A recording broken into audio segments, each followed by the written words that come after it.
नमस्कार, हमारे साथ में हैं कांति भाई रोज, जो कि पहचान के मोहताज नहीं है और ये आए हैं आज प्रतापगढ़ की धरा पर। और यहाँ पर अनुसूचित क्षेत्र आरक्षण मोर्चा की द्वितीय महारैली होने जा रही है। इससे पहले 5 जनवरी को प्रथम महारैली जो बांसवाड़ा कॉलेज ग्राउंड में हुई थी, इसके बाद में यहाँ पर होने जा रही है। मैं बता दूं आपको कि इससे पहले हैं आदिवासी आरक्षण मोर्चा चला करता था, लेकिन इसके बाद में धीरे धीरे अनुसूचित क्षेत्र आरक्षण मोर्चा का बैनर बनाना पड़ा। और हमारे साथ में ये कांति भाई हैं और क्या कुछ मांगों को लेकर ये चलते हैं, बताते हैं 31 सूत्री मांगे, क्या कुछ 31 सूत्री मांगे, वो भी इनसे हम जानने की कोशिश करेंगे। पहले तो कांति भाई, हमारे चैनल में आपका बहुत बहुत स्वागत है। भारत की आवाज़ चैनल को हमारे ओर से बहुत बहुत धन्यवाद, आभार, जोहार। क्योंकि मूल स्ट्रीम का मीडिया हमारी कवरेज करने के लिए नहीं आता है और आप स्ट्रगल करते हुए कवरेज कर रहे हैं और आम जन तक पहुंचाएंगे। और आम जनता इस चैनल को अधिकतम सब्सक्राइब करें और देखें, ये हम लोग कहना चाहेंगे। बहुत बहुत धन्यवाद। ये जो बांसवाड़ा के बाद दूसरा सभा यहाँ पर हो रहा है, सम्मेलन यहाँ हो रही है, तीसरी सभा आपके उदयपुर में होगी। इसके बाद में हो सकता है हमारी सभा सिरोही में हो सकती है। इसके बाद में लास्ट सभा हमारी डूंगरपुर में होगी, जो भयंकर तरीके से होगी। हमारी डिमांड यही है कि 5वीं अनुसूची के आधार पर राजस्थान के आदिवासी इलाके में रिजर्वेशन दिया जाए और वर्तमान में 1 से 9 स्केल तक दिया जा रहा है, उसको बढ़ा के तमाम वेतनों में लागू किया जाए। चाहे कांग्रेस रही हो, चाहे भाजपा सरकार रही हो, आदिवासियों के हित को देखती नहीं है। आज की तारीख में देखा जाए, आरक्षण का तो दूर की बात है, आज की तारीख में गत वर्ष 1500 करोड़ रुपया, मतलब 1500 करोड़ रुपया आदिवासी इलाके के लिए खर्च करना था। आज सरकार 1 रुपया खर्च नहीं कर पाई। तो आदिवासियों के प्रति सरकार की क्या भावना है वो साफ स्पष्ट दिखाई दे रही है। हम कहना चाह रहे हैं कि यहाँ पे स्कूलें नहीं है, स्कूलें है तो मास्टर नहीं है, मास्टर है तो भवन नहीं है, भवन है तो जमीन नहीं है, जमीन है तो खेल मैदान नहीं है। यहाँ की देख लीजिए प्रतापगढ़ की सुशीला पारगी, जो एक अभावग्रस्त स्कूल में से निकलकर आज देश दुनिया में नाम कमा रही है। तो अगर वही टीएडीए का पैसा स्कूल बनाने के लिए, मैदान बनाने के लिए खर्च हो जाता है तो हमें कोई आपत्ति नहीं है। लेकिन वो पैसा खर्च होता है बड़े बड़े ऑफिसों में, एसपी ऑफिसों में, कलेक्टर ऑफिसों में। ये सिविल कार्य में पैसा खर्च नहीं हो सकता, ये आदिवासी विकास के लिए पैसा है। ठीक उसी प्रकार से यहाँ का जो आरक्षण है वो यहाँ की जनता ना समझ जानती नहीं है, इसलिए आरक्षण को दबाए रखा है।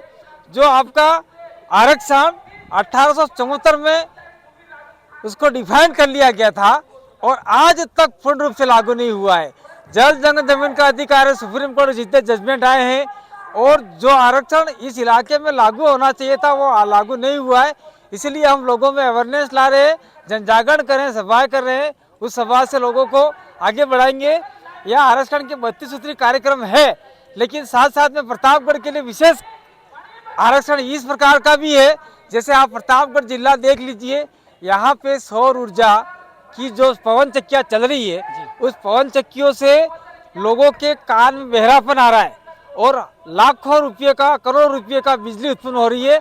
यहाँ के स्थानीय आदिवासी और स्थानीय लोगों को वो बिजली नहीं मिलके बाहर बेची जा रही है। इसलिए ये भी एक आरक्षण का बिंदु है।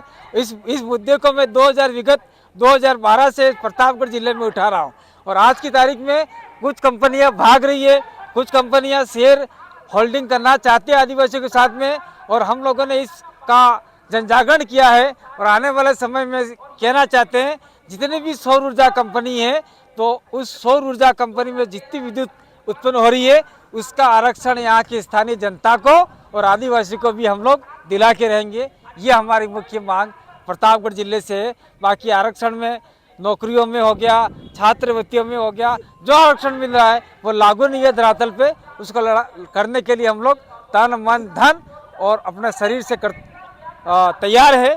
सरकार से लड़ना पड़े लड़ लेंगे। सरकार एक तरफ से आदिवासियों के तमाम अधिकार खत्म कर रही है, इसलिए हम लोग इस आदिवासी इलाके से आवाज़ उठी है, राजस्थान के दक्षिण इलाके से, और ये आवाज़ 10 राज्यों में जाएगी और आपके 6ठे अनुसूची में भी जाएगी। 6ठे अनुसूची में तो पूरे देश में आज की तारीख में आपका 15 करोड़ आदिवासी है उसको लाभवंत करने का हम लोग काम कर रहे हैं और पूरे भारत के आदिवासी को एक मुश्त तैयार होकर उसके साथ में जो भी आरक्षित वंचित शोषित वर्ग है, जैसे आपका एससी हो गया, दलित हो गया, आपका ओबीसी हो गया, कुछ और जो वर्ग हैं जो आदिवासी के साथ में मिलकर हम लोग लड़ाई लड़ेंगे। और खास करके इस राजस्थान का अनुसूचित क्षेत्र है जो आरक्षण से वंचित है, जो मूलभूत आरक्षण है वो आज तक लागू नहीं हुआ है, उसको लागू कराने के लिए हम लोग जिले वाइज सभा कर रहे हैं। और आने वाले समय में हमें रोड जाम करने पड़े, सड़क जाम करने पड़े, सरकार को बैकफुट पे लाना पड़े तो हम लाने के लिए तैयार हैं। और आज की युवा जाग चुका है और बुजुर्ग भी जाग चुका है। सिर्फ वोट बैंक की राजनीति नहीं चलेगी, यहाँ मूल संविधान को लागू कराने के लिए हम लोग लड़ाई लड़ रहे हैं। बहुत बहुत धन्यवाद, आभार, जोहार। आपने बताया कि 1500 करोड़ रुपए जो टीएसपी इलाकों में खर्च करना था, लेकिन नहीं हो पा रहा। क्या लगता है किसकी वजह से नहीं हो पा रहा, ऐसा लग रहा है आपको? ये सरकार की नाकामी और दूसरा यहाँ के जो मंत्री लोग बने हुए हैं। मैं तो यहाँ कहना चाहता हूँ, प्रतापगढ़ के हमारे मंत्री हैं आपके नंदलाल जी के सुपुत्र हेमंत, और एक मंत्री है बाबूलाल खराड़ी, तो वो राजस्व मंत्री है या प्रतापगढ़ वाले, बाबूलाल खराड़ी है वो वहाँ वाले, तो दोनों मंत्री हैं। आज की तारीख में उनका 1% भी काम धरातल पे दिखाई नहीं दे रहा है। बाबूलाल मंत्री हैं, वो डूंगरपुर जिले में बार बार दौड़ते रहते हैं। दौड़ने के अलावा कुछ काम संभव नहीं है, और दौड़ने के साथ साथ में जनता के मुद्दे भी आगे बढ़ाना पड़ेगा। विधानसभा में बोलने के लिए तैयार नहीं है, 5वीं अनुसूची को समझने के लिए तैयार नहीं है, पैसा अट्टे को समझने के लिए तैयार नहीं है। जो आदिवासी के मूलभूत अधिकार हैं वो अधिकार नहीं लागू होने के पीछे कारण यहाँ के स्थानीय जनप्रतिनिधि है, जो कांग्रेस और बीजेपी के लोग बारीक बारीक से राज किया है, वो राज करके आदिवासी को गुमराह करते गए, इसीलिए वो पैसा खर्च नहीं हो पा रहा है। इसीलिए हम लोग वो पैसा खर्च नहीं हुआ है। हमारे स्टार्टिंग में कुछ एमएलए और सांसद वगैरह गए थे, लेकिन आने वाले समय हम लोग उदयपुर का घेराव करेंगे, टीएडी का घेराव करेंगे और बाबूलाल मंत्री को हम लोग काले झंडे दिखाएंगे कि हमारा 1500 करोड़ रुपया लैप्स नहीं हो सकता है। आपने लैप्स हुआ है वो वापिस लाओ, 15 ये 15 वो, 3000 करोड़ रुपया आदिवासी इलाके में खर्च करवाएंगे हम लोग। अभी नई पार्टी आने के बाद में एक मुद्दा आदिवासी इलाकों में बहुत चलता है कि आदिवासी हिंदू नहीं है। आप लोग बोलते हो कि आदिवासी हिंदू है, और मन्नालाल रावत का बयान मन्नालाल रावत का कभी बयान आता है, कभी मंत्री बाबूलाल जी खराड़ी का आता है कि आदिवासी हिंदू है, और लोग हैं जो कंफ्यूज हो रहे हैं, हम हिंदू है या फिर आदिवासी है, बीचों बीच में चल रहे हैं। मतलब भाई देखिए, सबसे पहले तो मैं ये कहना चाह रहा हूँ कि आदिवासी हिंदू है कि नहीं है, ये जो मंत्री लोग बने हैं उनको वो आरएसएस के हैं, वनवासी कल्याण परिषद से हैं, विश्व हिंदू परिषद से जुड़े हुए लोग हैं, इसीलिए वो तो आदिवासियों को जबरन किसी धर्म में ले जाएंगे। लेकिन मैं अपनी मर्जी से नहीं कह रहा हूँ, सुप्रीम कोर्ट का जजमेंट है, सुकुमार सेन का जबलपुर का जजमेंट, वो जजमेंट पढ़ ले वे सरकार। और दूसरा मैं ये कहना चाहता हूँ, 5 जनवरी 2011 का जजमेंट है, वो भी सरकार पढ़ ले वे।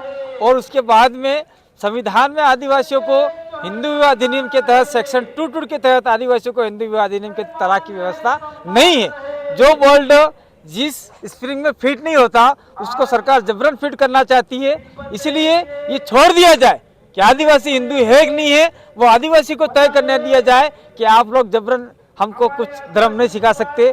कुछ लोग मुस्लिम बना रहे हैं, कुछ ईसाई बना रहे हैं, कुछ हिंदू बना रहे हैं, कुछ सिख बना रहे हैं, कुछ बौद्धिस्ट बना रहे हैं। आज देश में देखा जाए तो आदिवासी सभी धर्मों में बटा हुआ है। जिस प्रकार से राजनीतिक पार्टियों में आदिवासी को लिए बिना पार्टियां नहीं चलती है, जिस प्रकार से धर्मों में लिए बिना धर्म नहीं चलते, ठीक उसी प्रकार से आदिवासियों को सभी धर्म लेने के लिए तैयार है। लेकिन आदिवासी को जब मूल धर्म है उसको खत्म करने के लिए सभी धर्म जुड़े हुए हैं।